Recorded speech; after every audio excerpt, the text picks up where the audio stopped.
પશ્ચિમ બંગાળમાં ટીએમસીની શરમજનક હાર થઈ છે। સીએમ મમતા બેનર્જી પોતાની ભવાનીપુર બેઠક પર જ કારમી રીતે હાર્યા છે। ચૂંટણી લડનારા 35માંથી 22 મંત્રીઓને હારનો સ્વાદ ચાખવો પડ્યો છે। ત્યારે મંત્રીમંડળના 63% મંત્રીઓની જનતાએ નકારતા શિક્ષણ, ઉદ્યોગ, પાવર અને પરિવહન મંત્રીઓ પણ હાર્યા છે। બંગાળની હારનું આંકડાકીય વિશ્લેષણ ગ્રાફિક્સના માધ્યમથી આપણે હવે સમજીશું। ગઈકાલે જ પશ્ચિમ બંગાળની પરિણામ સામે આવ્યું છે। બીજેપી બહુમતી સાથે વિજય થયા છે અને 15 વર્ષથી જે સત્તા પર હતા તે પક્ષને તેમણે દૂર કર્યો છે અને હવે તે વિશે જ આપણે ગ્રાફિક્સના માધ્યમથી સમજવાનો પ્રયત્ન કરીશું કે જે પાર્ટી આટલા સમયથી પશ્ચિમ બંગાળમાં કાર્યરત હતી ટીએમસી તે કઈ રીતે દૂર થઈ। 63% મંત્રીઓ હાર્યા છે। મમતા બેનર્જી પોતાના જ મત વિસ્તારમાંથી હાર્યા છે। કયા એવા કારણો છે, શા માટે તે હાર્યા છે તેનું વિશ્લેષણ કરીશું। તો ટીએમસીનો કિલ્લો ધ્વસ્ત થઈ ગયો છે। પશ્ચિમ બંગાળમાં કારમી હાર, 63% જેટલા મંત્રીઓ હારી ગયા છે। મમતા બેનર્જી કે જેઓ 15 વર્ષથી પશ્ચિમ બંગાળમાં તેમનું શાસન હતું તેઓ હારી ચૂક્યા છે અને તેમનો સફાયો થઈ ગયો છે। બીજેપીનો જે વાયદો હતો, જે તેમણે જનસભા સંબોધતી વખતે કહ્યું હતું કે દીદીને બાય બાય કરી દઈશું પરિણામના દિવસે, તે જ કંઈક આપણને જોવા મળ્યું। ટીએમસી મંત્રીઓની કારમી હાર વિશે વાત કરીએ।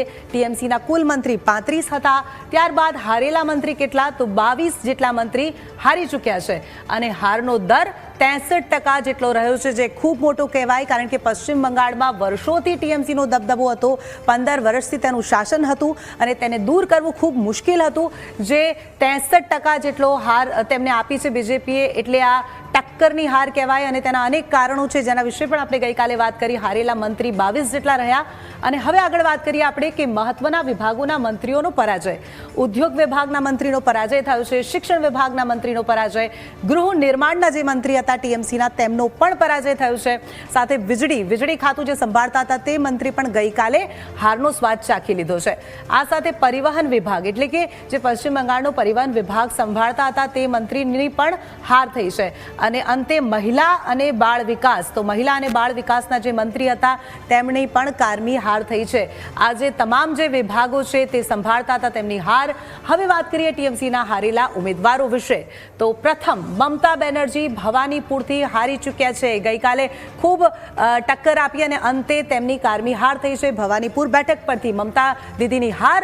બીજા નંબર પર છે અરૂપ બિસ્વાસ કે જેઓ હાઉસિંગ પાવર સંભાળતા હતા ટોલીગંજથી, તેમની પણ હાર થઈ છે। આ ટીએમસીના તમામ ઉમેદવારો કે જેઓની ગઈકાલે હાર થઈ તેની આપણે ચર્ચા કરી રહ્યા છે। બ્રત્યા બસુ ત્રીજા નંબર પર આવે છે કે જેઓ ઉચ્ચ શિક્ષણ વિભાગ ધરાવતા હતા અને દમદમથી તેમની હાર થઈ છે બ્રત્યા બસુ। અને ત્યારબાદ ચોથા નંબર પર છે ચંદ્રિમા ભટ્ટાચાર્ય કે જેઓ પર્યાવરણ, નાણાં, પ્રોગ્રામ, મોનિટરિંગ સંભાળતા હતા અને તે પણ દમદમ ઉત્તર વિસ્તારથી ઊભા હતા, તે પણ ગઈકાલે હારી ચૂક્યા છે। પાંચમા નંબર પર શશી પંજા છે કે જેઓ મહિલા અને બાળ વિકાસ અને સમાજ કલ્યાણ સંભાળતા હતા, શ્યામ પુકુરથી તેઓ ઊભા હતા અને તે પણ ગઈકાલે હારી ચૂક્યા છે। છઠ્ઠા નંબર પર સુજીત બોઝ કે જેઓ ફાયર એન્ડ ઇમરજન્સી સર્વિસીસ વિભાગ સંભાળતા હતા અને વિધાનનગરથી તેઓ ઊભા હતા, તેમણે પણ હારનો સ્વાદ ચાખવો પડ્યો। ત્યાર પછી છે ઇન્દ્રનીલ સેન કે જેઓ તકનીકી શિક્ષણ, તાલીમ અને કૌશલ્ય વિકાસ સંભાળતા હતા કે જેઓ ચંદનનગરથી ઊભા હતા, તેઓને પણ કાલે હારનો સ્વાદ ચાખવો પડ્યો। ત્યાર પછી કયા એવા નેતા છે ટીએમસીના, તો છે બેચારમ મન્ના કે જેઓ કૃષિ અને માર્કેટિંગ વિભાગ સંભાળતા હતા અને તેઓ સિંગુરથી ઊભા હતા, તેમની પણ હાર થઈ છે। નવમા નંબર પર છે સ્વપન દેબનાથ કે જેઓ પ્રાણી સંસાધન વિકાસ સંભાળતા હતા અને પૂર્વસ્લી દક્ષિણ આ બેઠક પરથી તેઓ ઊભા હતા, તેમની પણ ત્યાંથી કારમી હાર થઈ છે। તે પછી 10મા નંબર પર છે બુલુ શેખ બરાક કે જેઓ પછાત વર્ગ કલ્યાણ સંભાળતા હતા, આદિજાતિ વિકાસ સાથે સંકળાયેલા હતા અને માલ બેઠક પરથી ઊભા હતા, તે બુલુ શેખ પણ ગઈકાલે હારી ચૂક્યા છે। ટીએમસીના તમામ નેતાઓ કે જે ગઈકાલે હારી ગયા છે। 11મા નંબર પર કોણ છે? 11મા નંબર પર છે પ્રદીપ કેઆર મજુમદાર કે જેઓ સહકાર, પંચાયતો અને ગ્રામીણ વિકાસ સાથે સંકળાયેલા હતા અને તેઓ દુર્ગાપુર પૂર્વ બેઠક પરથી ઊભા હતા, પ્રદીપની પણ ગઈકાલે હાર થઈ છે। 12મા નંબર પર છે બીર બાહા હસ્તા કે જેઓ વન સ્વસહાય જૂથ અને સ્વરોજગાર સાથે સંકળાયેલા હતા અને બિનપુરથી તેઓ ઊભા હતા બિરબાહા કે જેઓ ગઈકાલે હારી ચૂક્યા છે. 13મા નંબર પર માનસ રંજન ભુનિયા કે જેઓ સિંચાઈ અને જળમાર્ગ વિભાગ સાથે સંકળાયેલા હતા અને ક્યાંથી ઊભા હતા તે સબંગથી ઊભા હતા. તો સબંગથી ઊભા હતા માનસ, તેમની પણ ત્યાં ગઈકાલે હાર થઈ છે, તેમને પણ ખૂબ ઓછા મત મળ્યા. ત્યાર પછી 4થા નંબર પર મોલોય ઘટક કે જેઓ મજૂર વિભાગ સાથે સંકળાયેલા છે અને આસનસોલ ઉત્તરથી તેઓ ઊભા હતા, તેમની પણ ગઈકાલે હાર થઈ છે. 15મા નંબર પર સીદી કુલ્લાહ ચૌધરી સામૂહિક શિક્ષણ વિસ્તરણ અને પુસ્તકાલય સેવાઓ સંભાળતા હતા અને મોન્ટેશ્વરથી તેઓ ઊભા હતા, તેમની પણ ગઈકાલે હાર થઈ છે. આ તમામ જે લિસ્ટ છે જેની હાર થઈ છે તે નામ છે. 16મા નંબર પર ઉદયન ગુહા કે જેઓ ઉત્તર બંગાળ વિકાસ સાથે સંકળાયેલા હતા અને દિનહાટાથી તેઓ ઊભા હતા, તેમની પણ ગઈકાલે હાર. 17મા નંબર પર છે સંધ્યા રાણી ટુડુ કે જેઓ પશ્ચિમાચલ ઉન્નયન અફેર્સ સાથે સંકળાયેલા હતા અને માન બજારથી તે ઊભા હતા. તે સંધ્યા રાણીએ પણ ગઈકાલે હારનો સ્વાદ ચાખ્યો છે.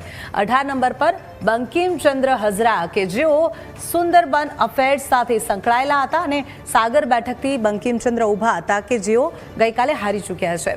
ત્યાર પછી 19 નંબર પર છે ઉજ્જવલ બિસ્વાસ કે સાયન્સ એન્ડ ટેકનોલોજી અને બાયોટેકનોલોજી સંભાળતા હતા અને કૃષ્ણનગર દક્ષિણ બેઠકથી ઊભા હતા ઉજ્જવલ, તે પણ ગઈકાલે હારી ચૂક્યા છે. તમામ જે હારેલા છે તેમની લિસ્ટ આપણી સામે છે.